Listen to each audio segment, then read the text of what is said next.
श्री शिवाय नमस्तुभयम। दोस्तों, आप सभी लोग जानते हैं कि 31 दिसंबर 2024 यानी मंगलवार को पड़ रही है पौष मास की प्रतिपदा तिथि। और दोस्तों, यह वह तिथि है जो पौष मास में पड़ने वाली सबसे बड़ी तिथि है, क्योंकि यह मंगलवार के दिन पड़ रही है और इसका बहुत ही बड़ा और विशेष महत्व होता है। पूज्य गुरु जी ने कहा है कि अगर कभी भी मौका लग जाए और पौष महीने की मंगलवार प्रतिपदा तिथि को पड़ जाए तो आप लोगों को एक छुटकी काला तिल वाला उपाय तो अवश्य ही करना चाहिए। इन दोनों का संयोग बहुत ही कम आता है। इसी के साथ में गुरु जी ने अपनी शिव पुराण कथा में बताया है कि इस दिन आपको एक एक छुटकी काला तिल वाला उपाय तो आपको अवश्य ही करना चाहिए, क्योंकि ऐसा दिन पूरे साल में सिर्फ एक ही बार आता है। और दोस्तों, आप सभी लोग जानते हो कि मंगलवार प्रतिपदा तिथि का अगर सबसे बड़ा कोई उपाय है तो वह एक छुटकी काला तिल वाला उपाय है। तो दोस्तों, मंगलवार प्रतिपदा तिथि के दिन आप लोगों को इस एक छुटकी काला तिल वाला उपाय को जरूर करना है। बहुत सारे लोग होंगे जिन लोगों ने इस उपाय को ना किया हो, मतलब पूरा साल निकल गया, उन्होंने किसी भी दिन इस एक छुटकी काला तिल वाला उपाय को ना किया हो। पर दोस्तों, आपके पास एक आखिरी मौका बचा हुआ है, जो कि 31 दिसंबर मंगलवार प्रतिपदा तिथि के दिन है। इस दिन आप लोगों को इस वाले उपाय को जरूर कर लेना है, भले ही आपने पूरे महीने भर इस उपाय को ना किया हो। पर अगर आपने इस पौष महीने के मंगलवार प्रतिपदा तिथि के दिन अगर इस वाले उपाय को कर लिया तो आपको इस उपाय को करने का वह फल मिलेगा जिसकी आपने कभी कल्पना भी नहीं करी होगी। इसीलिए आप लोग इस वाले उपाय को एक बार जरूर कर लेना है, ताकि आप लोगों के हाथ से यह मौका ना जा सके और आपको इस उपाय को करने का फल मिल सके। दोस्तों, यह उपाय पंडित जी ने अपनी अभी की ही श्री शिव महापुराण की कथा में बताया है जी। इस उपाय को आज हम आपको बहुत अच्छे से समझाने वाले हैं। इस वीडियो को देखने के बाद इस उपाय को समझने के लिए आपको कोई और वीडियो को देखने की जरूरत नहीं पड़ेगी। तो चलिए दोस्तों, उपाय को शुरू करते हैं। देखिए, यह इस पौष महीने के मंगलवार प्रतिपदा तिथि के दिन यह इतना खास होता है, इतना महत्वपूर्ण होता है। देखा गया है कभी कभी बड़े बड़े पूजा पाठ अनुष्ठान से जो मनोकामना पूर्ण नहीं होते, वह पौष महीने की मंगलवार प्रतिपदा तिथि के दिन एक छोटे से उपाय करने से ही आपकी मनोकामना पूर्ण हो जाती है। और बहुत सारे लोगों ने इस उपाय को किया भी है और उनको इस उपाय को करने का फल भी जरूर मिला है। अगर आप लोग भी इस उपाय को करना चाहते हैं तो आप इस उपाय को पहले अच्छे से समझ लेना, सुन लेना, उसके बाद करना। आपको इस उपाय का फल जरूर मिलेगा। और इस उपाय को कर लेने से आपके घर में चाहे किसी भी प्रकार की दुख और समस्या क्यों ना चल रही हो, आपको उसका कारण भी नहीं पता है कि भाई यह समस्या किस कारण से चल रही है, उसका कुछ भी कारण हो सकता है। जैसे पितृदोष हो सकता है या किसी भी तरह का मंगल दोष भी हो सकता है। तो इस दिन आप लोगों को यह वाला उपाय कर लेना है। यह एक ऐसा उपाय है जिस उपाय को अगर किसी विशेष दिन पर किया जाए तो भाई उस विशेष दिन का जो है वह तो हमें मिलता ही मिलता है, पर हमने उस दिन पर इस उपाय को किया है तो हमें उससे भी बड़ा फल मिलता है, और फल बहुत जल्दी मिलता है, क्योंकि आप इस उपाय को बहुत ही बड़े और विशेष दिन पर कर रहे हो। तो चलिए अब उपाय के बारे में बात करते हैं, लेकिन उससे पहले आप लोगों को यह जानना आवश्यक है कि आखिर यह उपाय किस समय करना है, किसको करना है और कैसे करना है। तो चलिए हम आगे आपको वीडियो में एक एक करके बता देते हैं। लेकिन उससे पहले अगर आप लोग हमारे चैनल पर पहली बार आए हैं या फिर मेरी आवाज आज पहली बार सुन रहे हैं तो हमारे चैनल को सब्सक्राइब जरूर कर लेना और इस वीडियो को लाइक करके कमेंट बॉक्स में श्री शिवाय नमस्तुभ्यम ओम नम शिवाय जरूर टाइप कर देना। तो दोस्तों, इस एक छुटकी काला तिल वाला उपाय को हमें इस मंगलवार प्रतिपदा तिथि के दिन कैसे करना है, किसको करना है, किस समय करना है और कहां पर करना है, यह सारे सवालों के जवाब आपको इस वीडियो में मिल जाएंगे। और जो यह वीडियो देखेगा भाई, उसको एक छुटकी काला तिल वाला उपाय जरूर करना चाहिए, क्योंकि इस दिन काला तिल का भी बहुत ही बड़ा और विशेष महत्व होता है। और जब बात आ जाए एक छुटकी काला तिल वाला उपाय की, तो यह सोने पे सुहागा वाली बात हो जाती है और यह एक बहुत ही बड़ा उपाय हो जाता है इस मंगलवार प्रतिपदा तिथि का। तो अब दोस्तों, इस एक छुटकी काला तिल वाला उपाय को आखिर करना किसको है, सबसे पहले हम लोग वह बात जान लेते हैं। तो देखो, घर की जो बड़ी माताएं बहनें होती हैं उन माताओं बहनों में से कोई भी एक बड़ी माता बहन इस वाले उपाय को कर सकती है। और दोस्तों, अगर आप चाहें तो अपने घर में से सभी सदस्यों को भी इस उपाय को करवा सकते हैं। अगर किसी व्यक्ति की खुद की कोई मनोकामना है, खुद की कोई दुख और परेशानी है जो कि वह अपने लिए ही करना चाहता है, इस वाले उपाय को तो वह खुद अपने लिए भी कर सकता है। बाकी अगर कोई घर में से ऐसा है जो कि अपने पूरे घर परिवार की सुख और शांति के लिए यह वाला उपाय करना चाहता है, तो भाई वह भी कर सकता है, उसमें भी कोई दिक्कत वाली बात नहीं है। कहने का मतलब यह है कि इस उपाय को हर एक सदस्य भी कर सकता है और पूरे घर परिवार के सदस्य के लिए घर की बड़ी माताओं बहनों में से कोई एक माता बहन भी कर सकती है। माताएं बहनें अगर घर में उपस्थित ना हो या वह यह वाला उपाय ना कर पा रही हो, तो फिर घर का कोई बड़ा सदस्य भी इस एक छुटकी काला तिल वाला उपाय को कर सकता है, चाहे फिर वह पुरुष ही क्यों ना हो, उसमें कोई भी दिक्कत वाली बात नहीं है। उसके बाद में दोस्तों, जो अगला प्रश्न निकल कर आता है वो यह आता है इस उपाय को लेकर कि आखिर इस उपाय को हमें किस समय करना है, सुबह के समय करना है कि शाम के समय करना है। तो देखो, इस वाले उपाय को आप लोग सुबह के समय भी कर सकते हो और शाम के समय प्रदोष काल में भी कर सकते हो। अब अगर आप पूछो कि भाई सबसे उत्तम समय कौन सा रहेगा इस एक छुटकी काला तिल वाला उपाय को करने का, तो हम आपसे बस यही कहेंगे कि इस उपाय को आप सुबह के समय करेंगे तो ज्यादा बेहतर होगा। बाकी अगर प्रदोष काल शाम के समय भी करेंगे तो भी अच्छा होगा, उसमें कोई भी दिक्कत वाली बात नहीं है। तो अब दोस्तों, जो अगली सबसे बड़ी और महत्वपूर्ण बात आती है वह यह आती है कि सुबह अगर हम उपाय को करेंगे तो हमें कितने बजे से लेकर कितने बजे तक के बीच में करना है, और शाम के समय प्रदोष काल में करेंगे तो हमें कितने बजे से लेकर कितने बजे के बीच में करना है। तो देखो, सुबह जितनी जल्दी हो सके आप उपाय को करने की कोशिश करना। बाकी अगर किसी कारणवश लेट भी हो जाओ, थोड़ी देर भी हो जाए, तो 10 या 11 बजे तक भी आप उपाय कर लेना, पर 12 बजे से ज्यादा देरी ना हो, ठीक है? इस बात का ध्यान रखना। उसके बाद में दोस्तों, अगर शाम के समय प्रदोष काल की बात करें, प्रदोष काल का जो समय होता है वो शाम के 6 बजे से शुरू हो जाता है। मतलब शाम के 6 बजे से लेकर 7 बजे के बीच का जो समय होता है, यह समय प्रदोष काल का समय होता है। तो आप इस उपाय को 7 या 8 बजे के बीच में भी कर सकते हो।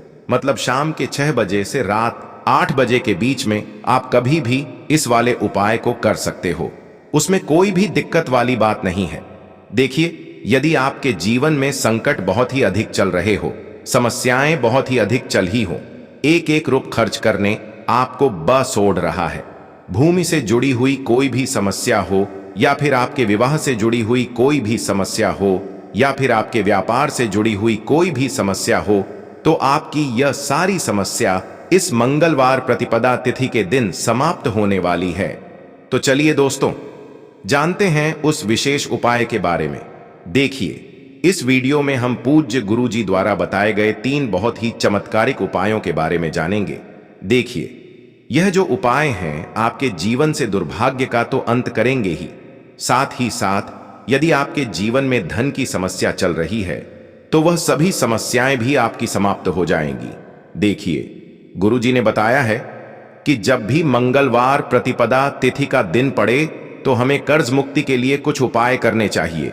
इसी के साथ हमें धन प्राप्ति, भूमि से जुड़े कार्यों और विवाह के लिए भी उपाय करने चाहिए। तो चलिए दोस्तों, जानते हैं गुरुजी द्वारा बताए गए सबसे पहले उपाय के बारे में। देखिए, यह उपाय विशेषकर उन लोगों को करना है जिनकी भूमि से जुड़ी कोई भी समस्या चल रही हो, यानी कि उनकी कोई भी जमीन से जुड़ी हुई समस्या चल रही है, यानी कि जो लोग मकान खरीदना चाहते हैं, या फिर उनका खेत से जुड़ा कोई भी केस चल रहा है, या फिर जिनके भी विवाह में विलंब हो रहा है, या फिर जिन भी लोगों के जीवन में कर्ज बहुत ही अधिक बढ़ने लगा है, कर्ज जो है वह चुका नहीं पा रहे हैं, तो गुरुजी ने कहा है कि ऐसे लोगों को यह उपाय करना चाहिए। देखिए, इस उपाय के लिए आपको थोड़े से काले तिल ले लेने हैं। आपको मात्र 1 चुटकी काले तिल ले लेने हैं। इसी के साथ में आपको थोड़ा सा शहद ले लेना है। फिर सबसे अंत में आपको 1 लोटा शुद्ध जल ले लेना है। तांबे के पात्र के अंदर आपको अपने घर से शुद्ध जल ले लेना है और इन सभी सामग्रियों को आपको लेकर के पहुंच जाना है। भगवान शिव के मंदिर में देखिए, पूज्य गुरुजी ने बताया है कि इस उपाय को आप सुबह से लेकर के शाम तक किसी भी समय में कर सकते हैं। देखिए, मंदिर पहुंचने के बाद आप जो काले तेल लेकर के गए थे उनमें आपको थोड़ा सा शहद लगा लेना है। देखिए, आप जो शहद लेकर के आए हैं उस शहद में आपको यह काले तिल अच्छे से डुबो देना है और शहद से युक्त यह जो काले तिल हैं इन्हें आपको शिवलिंग पर अर्पित कर देने हैं, या फिर आपको शिवलिंग के चारों तरफ अच्छे से काले तिल का लेपन कर देना है। पूज्य गुरुजी ने बताया है कि लेपन करते समय यदि आपके जीवन में कर्ज से जुड़ी समस्याएं चल रही हैं तो लेपन करते समय आपको आरण मुक्तेश्वर महादेव का स्मरण करना है, या फिर आपके जीवन में विवाह से संबंधित या फिर जमीन से संबंधित कोई भी समस्या चल रही है तो फिर आपको मंगलेश्वर महादेव का स्मरण करना है। इसके बाद जो आप जल लेकर के आए हैं उसे आपको धीरे धीरे शिवलिंग पर अर्पित कर देना है तथा आपको लगातार शिव महापुराण के मूल मंत्र श्री शिवाय नमस्तुभयम इस मंत्र का जाप करते रहना है। पूज्य गुरुजी ने बताया है कि सिर्फ एक मंगलवार प्रतिपदा तिथि यह उपाय करके देखना और आप स्वयं देखेंगे कि 2 से 3 महीने के अंदर आपके जीवन से जुड़ी हुई जो भी समस्याएं हैं बस सभी समस्या बहुत ही जल्द महादेव की कृपा से दूर होने लगेगी। तो दोस्तों, इस प्रकार से आपको यह पहला उपाय ना है। अब हम जानते हैं दूसरे विशेष उपाय के बारे में। देखिए, इस उपाय के लिए आपको एक प्यारी सी बेलपत्र ले लेनी है। इसी के साथ में आपको एक लोटा शुद्ध जल लेना है तांबे के पात्र के अंदर, और इसी के साथ में आपको थोड़ा सा शहद ले लेना है। देखिए, मंगलवार का दिन है और मंगलवार प्रतिपदा तिथि के दिन यदि हम शहद का उपाय करते हैं तो इससे महादेव हमसे बहुत ही अधिक प्रसन्न होकर के हमारी मनोकामना को परिपूर्ण करते हैं। देखिए दोस्तों, यदि आपको बेलपत्र नहीं मिल पाती है तो आप भगवान शिव के शिवलिंग पर जो बेलपत्र छड़ी हुई होती है उसे पुनः शुद्ध जल से धो करके उसका उपयोग कर सकते हैं। तो इन सभी सामग्रियों को आपको भगवान शिव के मंदिर में लेकर के पहुंच जाना है। गुरुजी ने कहा है कि इस उपाय को भी आप सुबह से लेकर के शाम तक किसी भी समय में कर सकते हैं। देखिए, मंदिर पहुंचने के बाद आपके पास जो एक बेलपत्र है और बेलपत्र की जो सबसे बड़ी वाली पत्ती होती है और उसकी जो चिकनी साइड होती है उस पर आपको अच्छे से शहद का लेपन कर देना है। यानी कि आपको बेलपत्र की बड़ी वाली पत्ती पर, पूरी ही पत्ती पर अच्छे से शहद लगा देना है। अब देखिए, ये जो बेलपत्र है इसे आपको अपने सीधे हाथ की हथेली पर रखना है और आपके जो भी कार्य अटक रहे हैं। देखिए, बहुत से लोग ऐसे होते हैं जो अपने नौकरी को प्राप्त करने के लिए सालों से तैयारी करते हैं लेकिन उनको नौकरी नहीं प्राप्त हो पाती है। बहुत से ऐसे लोग होते हैं जो बहुत ही मेहनत करते हैं, धन प्राप्ति के लिए बहुत अधिक प्रयास करते हैं लेकिन फिर भी उनको धन प्राप्त नहीं हो पाता है। तो गुरुजी ने बताया है कि जब भी आपको अपने कार्यों में सफलता ना मिले तो फिर आपको मंगलवार के दिन इस उपाय को अवश्य करना चाहिए। देखिए, अब आपको जिस भी कार्य में सफलता प्राप्ति करनी है उस कार्य को सफल बनाने के लिए आपको महादेव से प्रार्थना कर लेनी है और फिर यह जो एक बेलपत्र है इसे आपको भगवान शिव के शिवलिंग पर अर्पित कर देनी है। देखिए, बेलपत्र की चिकनी साइड जिस पर आपने शहद लगाए हैं वह शिवलिंग से स्पर्श रहेगी और इसकी जो डंडी है वह आपको जलाधारी की ओर रखनी है। इस प्रकार से आपको यह बेलपत्र अर्पित कर देनी है। अब देखिए, आप जो एक लोटा जल लेकर के आए हैं उसे आपको भगवान शिव के शिवलिंग पर धीरे धीरे अर्पित कर देना है।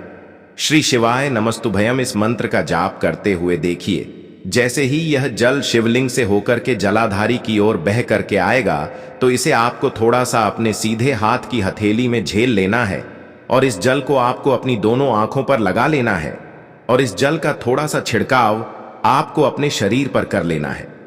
पूज्य गुरुजी ने बताया है कि जब भी हम मंगलवार के दिन शहद वाली बेलपत्र शिवलिंग पर अर्पित करते हैं तो इससे हमें महादेव हर कार्य में सफलता प्राप्त करवाते हैं। यदि हमें अपनी मेहनत करने के बावजूद भी पर्याप्त मात्रा में सफलता नहीं मिल पा रही है तो गुरुजी ने कहा है कि आपको मंगलवार प्रतिपदा तिथि के दिन यह चमत्कारिक उपाय अवश्य ही कर लेना है। अब दोस्तों, हम जान लेते हैं गुरुजी द्वारा बताए गए तीसरे विशेष उपाय के बारे में। देखिए, इस उपाय के लिए भी आपको मात्र एक लोटा शुद्ध जल ले लेना है तांबे के पात्र के अंदर। फिर इसी के साथ में आपको एक प्यारी सी बेलपत्र ले लेनी है। बेलपत्र आपको ध्यान रखना है कि कैसे भी कटी-फटी खंडित नहीं होनी चाहिए। अब देखिए, मात्र 2 सामग्री लेकर कि आपको भगवान शिव के मंदिर में पहुंच जाना है। पूज्य गुरुजी ने बताया है कि यह उपाय विशेषकर उन लोगों को करना है जिनकी कोई भी विशेष मनोकामनाएं जो कई दिनों से परिपूर्ण नहीं हो पा रही है, चाहे वह विवाह से संबंधित हो, नौकरी से संबंधित हो, व्यापार से संबंधित हो, चाहे किसी भी प्रकार की मनोकामना है जो परिपूर्ण नहीं हो पा रही है, तो उसके लिए आपको यह उपाय करना है। देखिए, इस उपाय को भी आप सुबह से लेकर कि शाम तक किसी भी समय में कर सकते हैं। देखिए, मंदिर पहुंचने के बाद सबसे पहले तो आप जगबिल पत्र लेकर के आए हैं, उसे आपको अपने सीधे हाथ की हथेली पर रखना है और आपको महादेव से प्रार्थना करनी है कि हे मेरे महादेव, मेरी यह जो मनोकामनाएं बहुत दिनों से अधूरी है, मैंने कई प्रकार के उपाय कर लिए हैं, कई प्रकार के व्रत कर लिए हैं, लेकिन अभी तक मेरी मनोकामना परिपूर्ण नहीं हो पाई है। तो उस मनोकामना को परिपूर्ण करने के लिए आपको प्रार्थना करनी है और यह एक बेलपत्र आपको शिवलिंग पर अर्पित कर देनी है। देखिए, बेलपत्र की जो चिकनी साइड है वह शिवलिंग से स्पर्श रहेगी और इसकी जो है वो आपको जलाधारी की ओर रखनी है। इस प्रकार से आपको यह बेलपत्र अर्पित कर देनी है। इसी प्रकार से आपको यह बेलपत्र अर्पित करनी है। अब देखिए, आप जो एक लोटा शुद्ध जल लेकर के आए हैं, इसे आपको धीरे धीरे शिवलिंग पर अर्पित कर देना है। श्री शिवाय नमस्तुभयम इस मंत्र का जाप करते हुए देखिए, जल अर्पित करते हुए आपको कम से कम 11 बार श्री शिवाय नमस्तुभयम या फिर ओम नमः शिवाय इस मंत्र का जाप कर लेना है। पूज्य गुरु जी ने बताया है कि जो भी व्यक्ति 31 दिसंबर मंगलवार प्रतिपदा तिथि के दिन शिवलिंग के सामने इस उपाय को करता है, तो उसकी जो भी मनोकामना है वह महादेव की कृपा से निश्चित ही परिपूर्ण हो जाती है। तो दोस्तों, यह थे पूज्य गुरुजी द्वारा बताए गए कुछ बहुत ही खास उपाय। अगर आपको जानकारी अच्छी लगी हो तो वीडियो लाइक करिएगा। मिलते हैं फिर एक नए वीडियो के साथ। श्री शिवाय नमस्तुभयम।